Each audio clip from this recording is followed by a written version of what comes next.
cette vidéo ça va pas être possible je pense. Bonjour à tous et bienvenue sur le channel. On se retrouve aujourd'hui pour un anti-haul. Je sais que les anti-hauls sont vos vidéos préférées. Je vous cacherai pas que ça me fait très plaisir de les faire mensuellement. Si vous n'avez pas vu toutes les versions, toutes les autres vidéos, je vais laisser une playlist en barre d'infos si ça vous intéresse. Je vous expose pourquoi je n'achèterai pas tel ou tel produit. Alors c'est propre à chacun, on est là pour rigoler et pour échanger parce que je trouve que c'est marrant et je sais que ça vous plaît de toute façon. Mais avant toute chose, j'ai deux trucs à vous dire. Premièrement, restez jusqu'à la fin parce que je vais vous parler du youtubeur du jour, que je ne sais pas encore c'est qui parce qu'on va regarder ensemble après. Et deuxièmement, je voudrais remercier Sophie, la nouvelle marraine de cette chaîne. Donc merci Sophie de parrainer cette chaîne. Grâce à toi et aux 38 autres personnes, 38 ou 39, enfin grâce à toi et toutes les autres marraines et parrains de cette chaîne, on peut continuer à avancer et faire cette chaîne ce qu'elle est. Et si vous voulez faire comme Sophie et devenir marraine de cette chaîne, je vous suggère d'aller sur ce petit lien ici qui s'appelle Patreon. Donc vous allez là-bas et il vous demande de devenir un patron, vous cliquez dessus et là vous regardez les mises, ça varie entre 1, 3, 5, 15 $. Vous choisissez le nombre de fois que vous voulez le mettre par vidéo. Donc si vous voulez le faire une fois, juste 1 $ par mois, vous pouvez le faire, c'est 80 cents d'euros par mois. Si vous voulez mettre 2-3 fois, c'est vous qui choisissez, vous pouvez mettre une limite et vous êtes chargé le premier du mois. Voilà, c'est super simple. Si vous avez une carte de crédit ou PayPal, ça fonctionne du tonnerre. Voilà, donc passons au truc intéressant. Je commence par une marque que j'adore. Je suis désolée mais cette collection m'a premièrement rebutée par son packaging. C'est la collection gothique holographique de Wet n Wild. Les petits crânes holographiques, comment vous dire, j'avais l'impression que c'était des jouets pour enfants qu'on pouvait trouver genre chez Ardennes ou Claire's ou... Ça m'a pas vraiment attiré. Après je me suis dit bon, si les produits sont très bons et très uniques, peut-être que je vais me laisser tenter, mais somme toute il y a peut-être un ou deux trucs de la collection qui semblaient bien. Attends, déjà premièrement la poudre highlighter qui est grosse comme une salle de bain, non, je veux dire, quand est-ce que tu vas finir ça? Moi j'aimerais bien les compagnies qu'elles fassent des highlighters gros comme ça.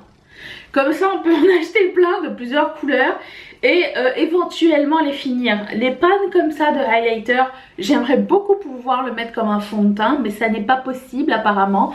Donc le gros pot de poudre libre, hein, poudre libre highlighter, je vais en essayer. J'en ai acheté de chez Colourpop évidemment.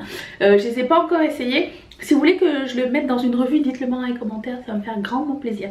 D'ailleurs si les anti-hauls vous plaisent toujours, mettez un thumbs up parce que moi ça m'aide aussi à savoir si vous n'êtes pas tanné de voir des anti-hauls. Bref, passons au truc.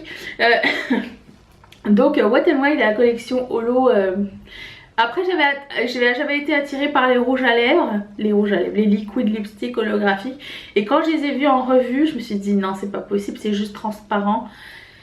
Ça ne marche pas, ça n'est pas pour moi, je suis désolée Wet n Wild. Pourtant j'étais super excitée, j'étais super pumped parce que l'année dernière quand ils avaient fait la collection Mermaid, je sais pas trop, j'avais quasiment tout acheté et tout adoré. Et je pense qu'il reste encore des trucs qui restent genre à 2 $. Cette collection était magnifique et je pense même qu'elle faisait partie de mes favoris de 2017 si je me trompe pas. Oui. Si vous n'avez pas vu cette vidéo, je vais la mettre en barre d'infos d'ailleurs. Donc j'ai été un peu déçue de cette marque, de cette collection. Si vous l'avez acheté et que vous l'avez apprécié, dites-le moi dans les commentaires, je serais curieuse de savoir lesquels sont vos préférés. Ensuite, alors là on va passer à l'autre bout du spectrum de prix. Natasha Denona, la Tropic Palette.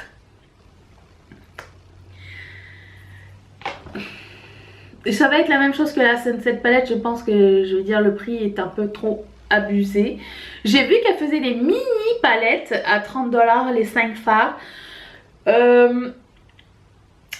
J'ai été tentée d'essayer la mini palette, vraiment, en plus c'est des couleurs chaudes et tout, on peut savoir tout de suite si ça va être bien ou pas.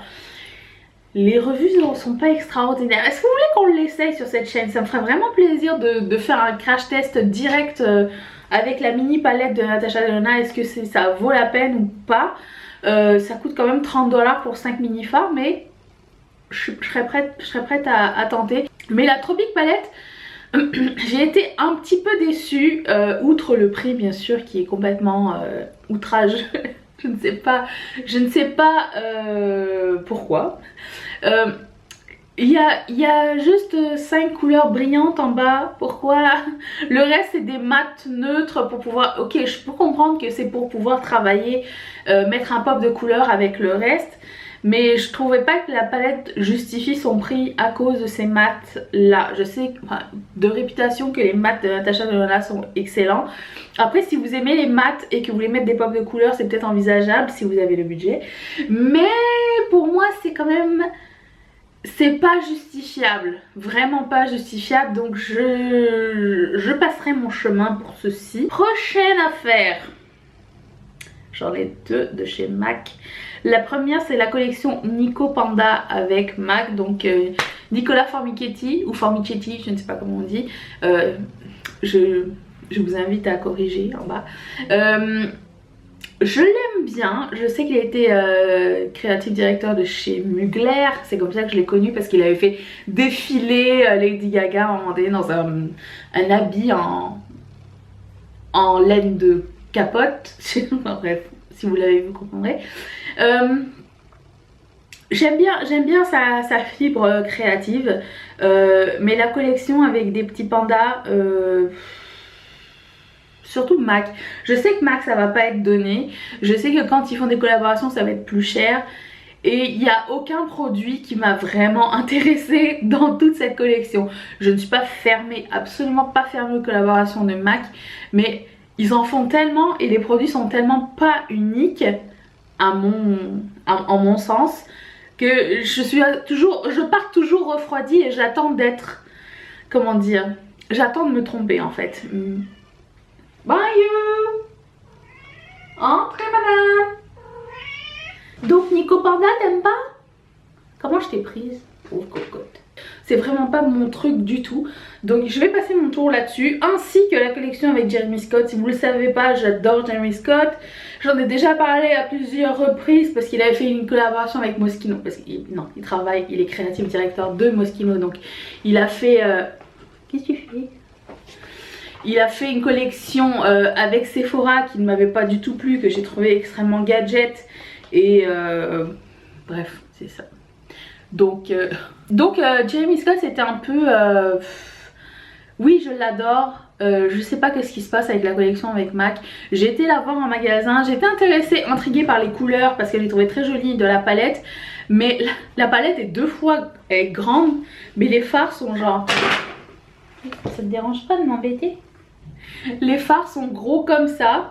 Et c'est hyper cher. Alors j'ai testé quelques fards, ils n'étaient pas tous d'une excellente qualité. Donc en plus déjà ça, je n'ai pas compris. En plus tout le monde était subjugué par... Merci. Oui. Donc tout le monde était subjugué par le packaging. Moi j'aime pas du tout. Les vieilles radios et les CD et les cassettes, enfin je sais pas, j'ai grandi dans cette époque, pour moi ça me manque pas vraiment, hein, vive le progrès. Mais rien ne m'a interpellée, mis à part le fait que ce soit Jeremy Scott, et c'est pas une raison suffisante pour acheter cette collection, voilà. Je ne veux descendre personne, surtout pas des youtubeurs, parce que vous savez que je sais que c'est un métier difficile et je sais qu'il faut qu'on gagne son argent et je sais qu'il y a des gens créatifs. Mais les vitamines de Tati, disons que quand elle a lancé la collection, j'en avais déjà parlé dans un vlog, quand elle a lancé, pas la collection, quand elle a lancé le produit, tout le monde s'attendait à ce que ce soit du make-up. Et j'avais tellement hâte de savoir qu'est-ce qu'elle allait faire parce que son make-up est toujours...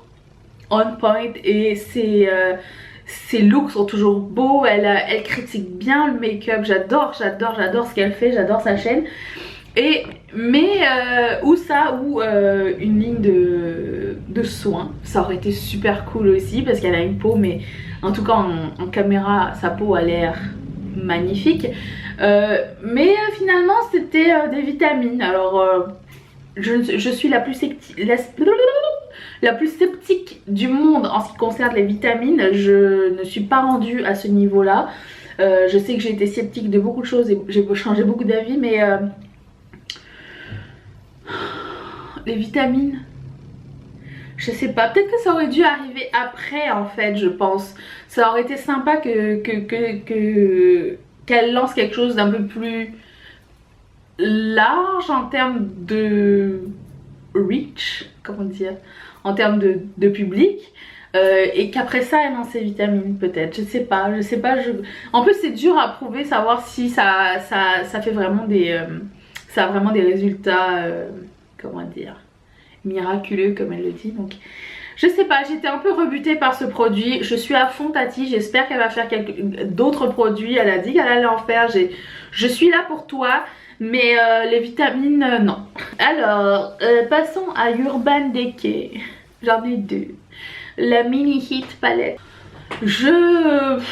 Alors, disons que c'est... Il y a des genres de make-up qui sortent comme ça qui me font perdre mon érection, disons. Il y a du make-up qui arrive comme ça sur les... Qui genre, ouais, on va sortir quelque chose de super bien, super beau et tout. Comme le truc avec Tati d'ailleurs. Là tu vois le make-up il arrive, c'est une minuscule palette avec 5 ou 6 fards neutres couleur chaude. Et, tu as fait tout ce foin pour ça? Non, mais non, c'est tellement inintéressant. Ça aurait dû arriver avec en complément de la Heat palette, même limite. Ça aurait dû arriver à côté de cette palette là, mais là je suis tellement underwhelmed avec cette palette que je ne sais pas quoi dire. Je ne sais pas, je trouve que...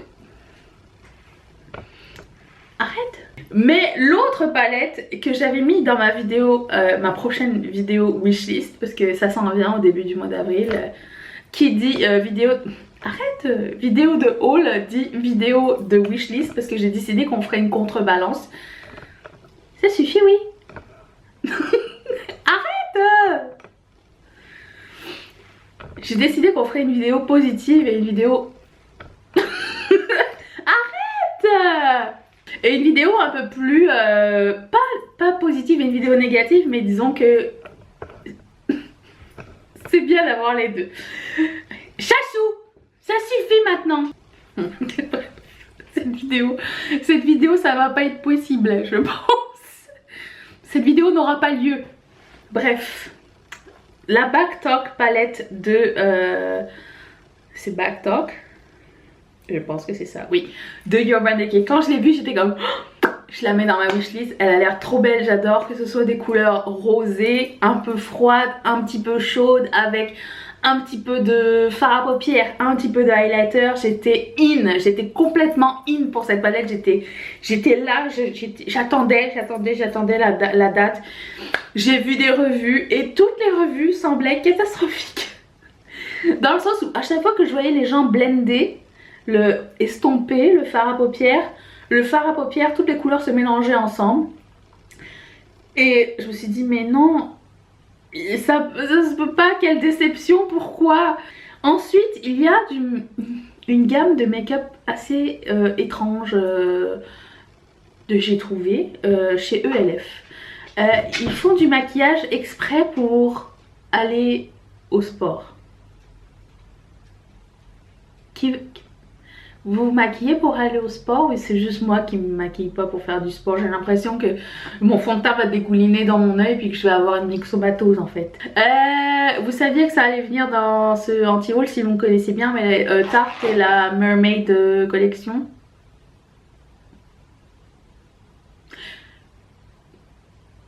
Je ne sais pas par où commencer. Par les pinceaux horribles ou par la palette pour les yeux. Alors, Pour ma défense, la palette pour les yeux, les couleurs sont superbes. Je les ai swatchées, j'en ai vu quelques-unes. J'aime beaucoup. Le packaging est... c'est une moule qui s'ouvre comme ça. Horrible. Dégueulasse. Je déteste. En plus en tissu un peu squishy. Non, non, non. C'est complètement... En fait, ça enlève, je trouve que ça enlève de la qualité du produit. Je trouve que ça descend un peu la valeur du produit. Vous comprenez ce que je veux dire? J'aime pas du tout ce packaging, il est moche. Et les fards sont dans une petite forme bizarre où le pinceau a du mal à vivre en fait. Faites des ronds ou des carrés ou des rectangles s'il vous plaît. Le reste, arrêtez d'improviser des formes pour des palettes. Ça n'est plus possible, nous ne sommes pas aussi ouverts d'esprit. Hein. Nous sommes dans un milieu où on a besoin d'un petit peu de structure. C'est-à-dire que, admettons, elle tombe à 50%, peut-être que j'envisagerais que éventuellement je me l'offre, mais je m'en vanterai jamais que j'ai la palette moule de tarte. Moule de tarte. Ah mais j'ai même pas fait exprès. Passons au prochain. Besame a sorti le Cake Mascara. C'était pour nous amener dans l'expérience vintage. Besame aime beaucoup faire des choses vintage. En fait, même pour faire leur rouge à lèvres, ils s'inspirent des rouges à lèvres vintage pour pouvoir recréer leur propre couleur et packaging et blablabla. Ce qui est très bien, c'est nouveau, c'est niche et tout, j'aime bien. Mais le Cake Mascara, ça c'est un autre niveau. C'est une boîte en métal, j'imagine. Dedans il y a une palette, un carré, comme un carré de savon en fait. Mais c'est du mascara, c'est sec. Et vous avez une petite brosse. Vous avez une petite brosse qui ressemble, vous savez, à la brosse pour enlever les poils des rasoirs électriques ou pour nettoyer ceux qui avaient un tourne-disque avant. On nettoyait le diamant avec... je vais en perdre un. On nettoyait le diamant avec une petite brosse. Vous voyez de quoi je parle? Une petite brosse en bizarre. Donc là c'est une petite brosse, je pense en bois avec des vrais poils il me semble. Donc on met un peu d'eau. On frotte sur le petit bar de savon qui est le mascara en fait. Et on met du mascara avec une brosse. Moi je veux bien créer une expérience vintage. Mais qui a le temps de faire ça? Qui a besoin d'appliquer son mascara de cette façon alors qu'aujourd'hui on râle que les mascaras il faut que ça s'applique vite et qu'ils recouvrent, qu'ils volumisent et qu'ils extendent, qu'ils allongent les cils. Si tu, pour prendre un pinceau pour une brosse une mini brosse de Polly Pocket pour mettre ton mascara, je ne comprends pas l'intérêt. Je sais pas, il va finir dans les soldes, peut-être, je ne sais pas, peut-être qu'il y a des gens qui veulent vivre l'expérience vintage et qui veulent faire un retour en arrière, je n'en sais rien. Oh, le dernier produit beauté, parce qu'après ça j'ai quand même une petite surprise. Le poignet. 2 personnes d'entre vous m'avaient tagué sur cette nouveauté de Glam Glow, le masque à paillettes. Mais c'est pas juste le masque peel-off à paillettes, c'est le masque peel-off à paillettes que je déteste vraiment. Petit poney, petit poney. Why is it is? Nous n'avons pas besoin de ceci. Nous n'avons pas besoin de remettre de la crasse sur nos visages, la crasse des paillettes. J'imagine que quand tu remets du cosmétique sur une peau claire, une peau nette, une peau nettoyée, tu n'as pas besoin, ça va pas aider. Je pense que c'est gadget, je pense que ça coûte cher, je pense que ça n'est pas nécessaire. Et surtout pas une collaboration avec Petit Poney, s'il vous plaît. Arrêtez-moi ça les petits poneys. Petit poney, mermaid, unicorn, stop. J'adore, regarde, j'adore. Mais je pense que le monde des cosmétiques est allé trop loin. Revenez s'il vous plaît les enfants, parce que là ça n'est plus possible. Nous sommes partis dans un... Ah ben non. Non, je me trompe parce que là bientôt arrive Coachella. Là ça va être le festival de la paillette. J'adore la paillette. mais les gens ne portent de la paillette qu'à Coachella, je ne sais pas pourquoi, je ne sais pas comment. Dernier truc, c'est un produit de chez ASOS que j'ai trouvé. J'étais en train de scroller comme ça et là je vois un sac qui ressemble à un slip. Bien, je comprends pas. La photo. Là je ne comprends pas pourquoi ce sac ressemble à un slip. Est-ce que c'était pour faire genre c'est une collaboration avec SpongeBob? Je pensais que ça ressemblait au slip de SpongeBob. Je sais pas pourquoi ça m'a fait penser à ça. En plus c'est bleu. Mais non, ça se veut être triangle. Mais la photo qu'ils ont présentée ressemblait à un slip. Même si j'aime l'idée que ce soit un sac triangle, pour moi il aura toujours la tête d'un slip. Ce sac, donc slip kangourou qui plus est. Donc ça sera pas possible pour moi. Voilà. C'était le dernier item, l'item Régolus. Je vais vous parler des youtubeurs au hasard que je suis, que je vous suggère aujourd'hui. On va chercher. Je prends le premier qui arrive. Philippe DiFranco, encore un youtubeur célèbre. Je suis désolée, je suis des gens d'un peu tous les accabites, mais c'est lui qui est arrivé en premier. Donc c'est un américain, il est spécialisé dans le journalisme en fait. C'est une des personnes qui est qui a le plus de succès sur Patreon parce que son contenu est génial et il a une équipe de feu et il donne son vrai avis, et le fait qu'il donne son vrai avis fait en sorte que YouTube ça lui plaît pas forcément en fait. Mais ça ne l'empêche pas de garder son opinion, de faire des vidéos très vues. Il est souvent en fait dans les vidéos trending. Je sais pas comment traduire le mot trending là maintenant tout de suite. Populaire. Du coup j'aime bien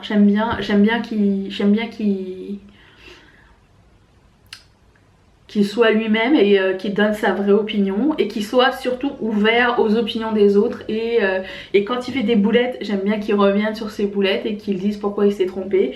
Et je sais pas, j'apprécie ce mec. Je trouve que il donne vraiment une bonne image aux youtubeurs et à YouTube dans l'ensemble en fait. Donc c'est en anglais aussi, c'est un américain, mais je pense pas que ce soit difficile à comprendre parce qu'il y a beaucoup d'images et c'est très bien documenté, ses recherches sont vraiment excellents. Je vous suggère d'aller voir, je vous suggère de jeter un œil à Philippe DiFranco si c'est pas encore fait. Vous avez sûrement peut-être entendu ce nom, il n'est pas inconnu au bataillon, grand Dieu non. Donc voilà, je vais mettre son lien en barre d'infos si ça vous tente. Je vous remercie d'avoir regardé cette vidéo, je vous fais d'énormes bisous. Je remercie mes marraines et mes parrains d'avoir sponsorisé cette vidéo. Je vous laisse vous abonner juste ici. Ma dernière vidéo est un random makeup challenge juste ici. Je vous dis à dimanche. Bisous, bye.